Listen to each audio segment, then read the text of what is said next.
Presiden Amerika Serikat Donald Trump setuju tangguhkan serangan ke Iran.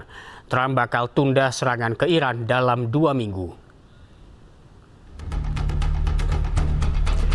Dalam pernyataan yang diunggah di media sosialnya, Trump menyatakan gencatan senjata setelah menggelar percakapan dengan Perdana Menteri Shehbaz Sharif dan Marsikal Lapangan Asim Munir dari Pakistan.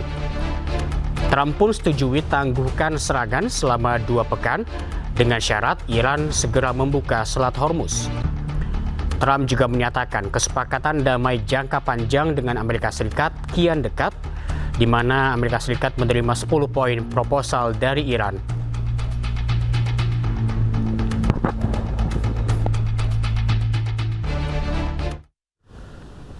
Perdana Menteri Iran, Shehbaz Sharif, juga menyatakan Iran bersama Lebanon telah mencapai gencatan senjata dengan Amerika Serikat. Sharif juga mengundang delegasi Amerika Serikat untuk bertemu di Islamabad pada Jumat 10 April 2026. Pertemuan ini diharapkan bisa menghasilkan kesepakatan lebih jauh untuk mengakhiri sengketa kedua pihak.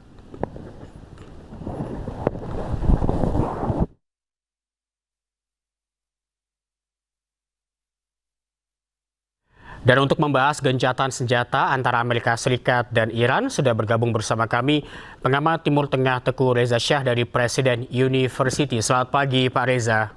Selamat pagi, salam dari Bandung. Siap. Pak Reza, bagaimana tanggapan Anda terkait kesepakatan gencatan senjata ini?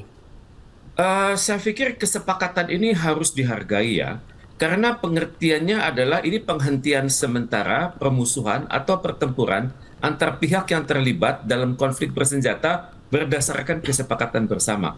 Jadi pertama-tama kesepakatan itu harus benar-benar diketahui oleh semua institusi di negara masing-masing. Pertama, kemudian juga disebarluaskan ke semua kementerian, lembaga, dan masyarakat umum, dan kemudian juga dimengerti oleh dunia. Dan dengan demikian tidak ada pihak-pihak yang mengambil manfaat dari gencatan senjata tersebut. Karena gencatan senjata dapat diartikan banyak. Pertama, persiapan perang untuk tahap selanjutnya, kemudian kesiapan sungguh-sungguh untuk perdamaian sesungguhnya.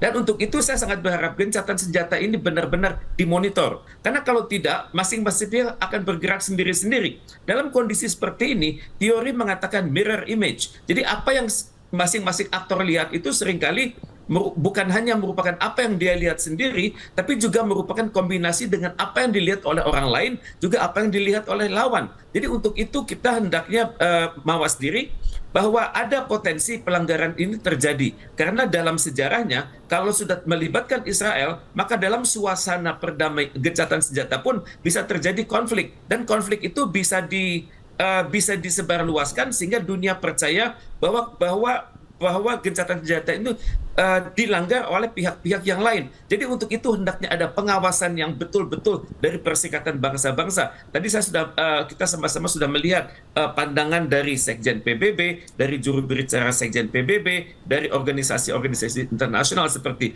International Atomic Energy Agency, dari World Health Organization, dari UNESCO, dan semua itu pesannya sama, agar mewaspadai bahwa kalau terjadi ledakan pada instalasi-instalasi yang menyangkut energi, instalasi-instalasi yang menyangkut nuklir, maka itu dampaknya akan luar biasa. Biasanya kalau salah satu pihak instalasinya diserang, maka akan melakukan serangan yang sama kepada instalasi yang lain. Jadi sebelum hal ini menjadi perang regional dan juga perang global, saya sangat berharap adanya pengawasan yang sungguh-sungguh dari PBB. Kita melihat baru-baru ini di Gaza ada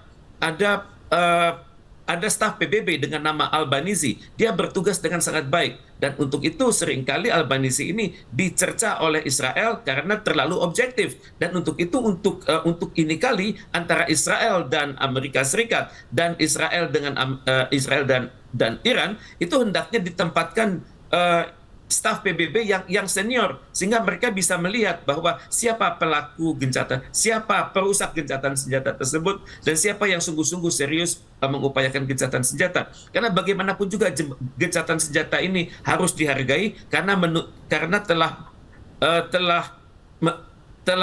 telah memuat aspirasi-aspirasi terbaik dari pihak-pihak yang bertikai, terutama sekali aspirasi dari Iran dan dari Israel. Ya, Pak Reza, setelah kesepakatan gencatan senjata kemarin, namun ada juga tudingan dari militer Israel bahwa Iran ini meluncurkan rudalnya setelah gencatan senjata. Sebetulnya apa yang akan dilakukan ataupun apa yang ingin ditunjukkan oleh Iran dalam hal ini? Bagi Iran, yang mereka pertahankan adalah kedaulatannya. Kedaulatan ini sudah sangat terlanggar pada tanggal 28 Februari silam, di mana dalam serangan Amerika Serikat yang membabi buta tersebut itu sudah merontokkan ke pemerintahan Iran. Dalam serangan yang 28 Februari tersebut, ancamannya adalah kepunahan Iran. Dan Iran sebagai negara yang merdeka tidak mau dia dipunahkan. Dan juga dikatakan bahwa baru-baru ini oleh Amerika Serikat bahwa peradaban Persia itu bisa diruntuhkan. Dan tentunya Persia tidak mau peradaban dia sudah berusaha 4.000 tahun itu diruntuhkan seenaknya saja. Dan untuk itu saya pikir kita juga harus menghargai apa aspirasi Iran, apa aspirasi Israel, dan apa aspirasi dari Amerika Serikat. Sepanjang aspirasi tersebut dapat dibenarkan secara hukum internasional, maka ini yang kita dukung. Kalau Iran menganggap dia mempertahankan diri sesuai pasal 51 dari Piagam PBB, dan di mana dia telah terlanggar. Sedangkan Amerika Serikat itu bergerak dengan melanggar hukum nasionalnya sendiri. Tidak ada konsultasi dengan Kongres, dan juga itu kesalahan pertama Amerika Serikat. Dan juga kesalahan Amerika Serikat selanjutnya adalah tidak menerima advis profesional dari kalangan di dalam negerinya sendiri. Maka dapat dimengerti kalau Presiden Amerika Serikat ini dikenal sebagai seseorang dengan gangguan kesehatan mental, dengan nama narcissistic personality disorder, dan dia merasa dirinya paling superior, dia haus akan pujian, dia minim empati, dan juga dia manipulatif. Ini adalah aspek-aspek yang dunia hendaknya melihat begitu, bahwa negara ini, Amerika Serikat ini, dalam hal ini Presiden Donald Trump bergerak tanpa restu demokrasi Amerika Serikat sendiri, dan ini sudah dikritik oleh pimpinan-pimpinan di dalam negerinya, dan pimpinan itu dipecat oleh Donald Trump sendiri. Misalnya mantan kepala staf gabungan, mantan menteri pertahanan, kemudian mantan ketua staf gabungan, kemudian dari pimpinan Angkatan Darat, Angkatan Laut, dan Angkatan Udara, itu sudah dibungkam, sudah dipecat sedemikian rupa, sehingga saat ini Amerika Serikat sangat kekurangan pucuk-pucuk pimpinan angkatan bersenjata yang berkualitas, yang benar-benar konsisten dengan konstitusi Amerika Serikat, dan benar-benar konsisten dengan nilai-nilai luhur profesionalisme. Jadi inilah yang terjadi di Amerika Serikat, dan hendaknya PBB itu mengingatkan hal ini agar dunia ini benar-benar dipimpin oleh mereka yang benar-benar terpilih secara demokratis, dan kalaupun sudah menjadi kepala negara ataupun kepala pemerintahan, hendaknya menjunjung tinggi perdamaian sebagaimana sudah dinyatakan dalam Piagam PBB itu sendiri. Stay updated. Info terkini masih banyak. Jangan lupa subscribe, like, dan share YouTube official OKZone. Dan selengkapnya ada di okezone.com.